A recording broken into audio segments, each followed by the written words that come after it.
So if our concept of Christianity is just the external conformance to some law, or the external conformance to a moral code, where we decide that we want to go this way and so we live this way based upon our own strength and our own self-discipline, well, Christianity is just one of any number of religions.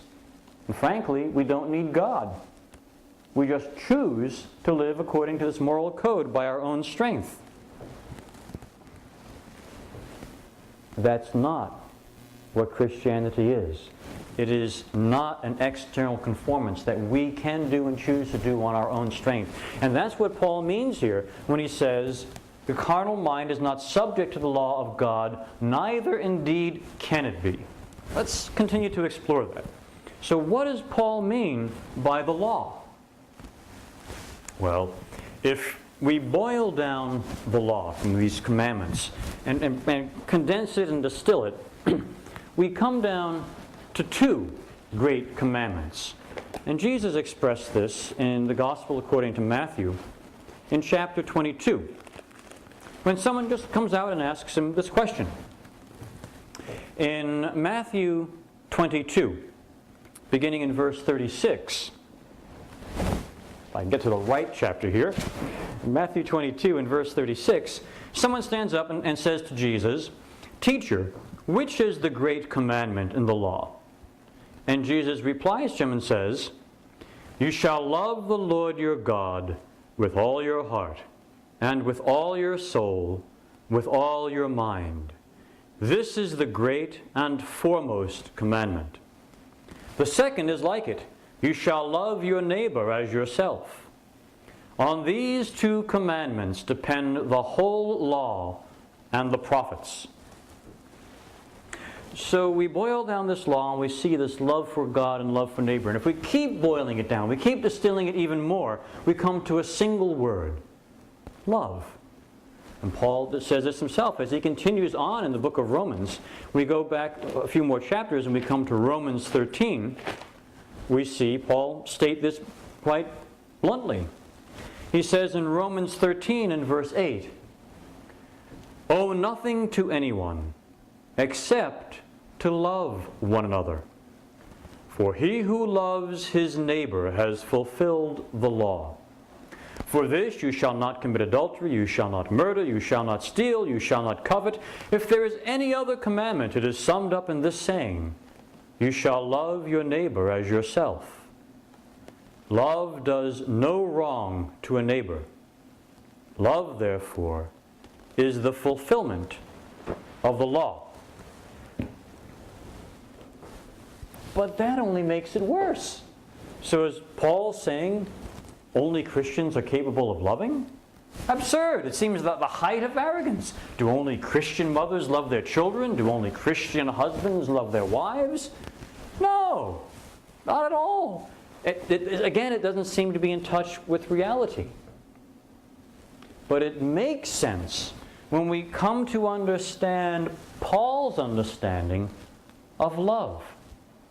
Getting back to this idea that there is a huge difference between God's love and man's love. There is a huge difference between the absolute good and love that is God and that departure from absolute love that we call our human love and our human good. And when we understand the difference between those loves, we begin to understand the Christian business plan, because it clarifies the start. Remember we said that with a good business plan, it's got to evaluate where we are, tell us where we are, what's inadequate with where we are, and where we're supposed to go, and then how to get there. And the Christian business plan is saying there's a problem with our love and our good. And when we understand the difference between the love of God and the love of man, the human love that we experience, we now understand where the starting line is. Where is the beginning of this plan? It's in our humanity. It's in our human love that is unsustainable and inadequate to vanquish our evil. And the end point, the end of the plan, is the absolute love and good of God that is eternally sustainable, that makes us fit for eternity. Indeed, the Christian business plan, the Christian journey, is the path from humanness to godliness. It is nothing less. Christianity is the transformation from human love and good, our humanness, to divinity. Now, thankfully for Christians, we don't really even need to know that for it to happen. The wonderful thing about the Holy Spirit is the Holy Spirit does what the Holy Spirit does in spite of ourselves. But how much better if we work with the plan instead of against the plan, or maybe just blithely ignorant of the plan? So let's discuss this plan and discuss the difference between these loves. In an excellent text on counseling entitled The Skilled Helper, Gerard Egan has remarkable insight into this human love. And in the first chapter, he is discussing the psychological principle of reinforcement. You know, that we do things for reasons. We do things because we receive reinforcement, either positive or negative.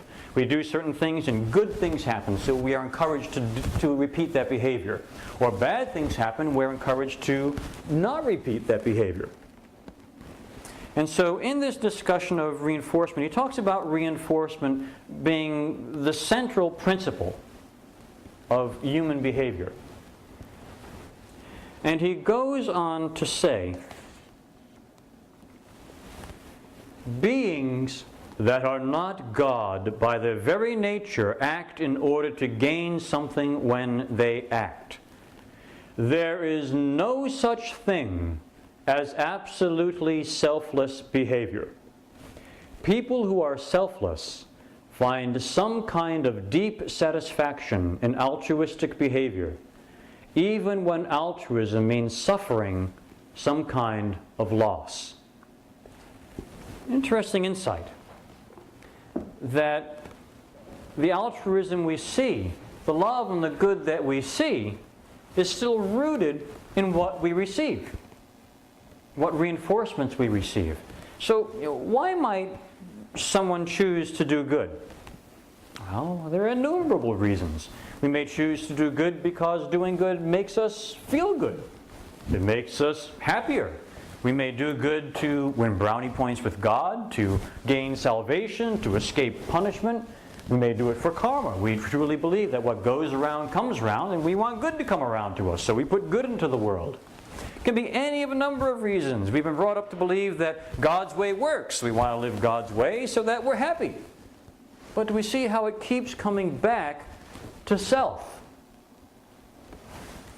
That usually the good and the love that we know is good and it is love, but it's firmly rooted in self. Now, why do I say usually? I say usually because we do occasionally have glimpses of that absolute good and love that is God, because He put it in us. He made us good. But our goodness is weakened and subordinated to our desires. What does that mean? All right, well, let's discuss it this way. This is an important concept, that our goodness is weakened and subordinated to our desires.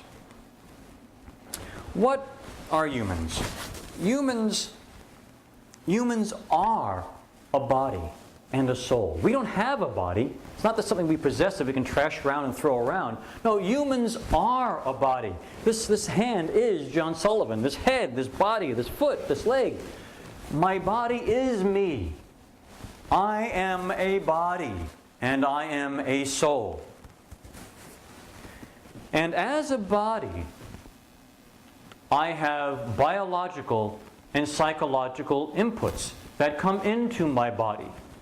I have biological inputs to eat, to drink, to reproduce, to preserve the species. I have psychological inputs of wanting to be loved, wanting to be accepted, wanting to be free of fear, wanting to have control. And these biological and psychological inputs by themselves are neither good nor evil. They're just neutral inputs into our body, into ourselves.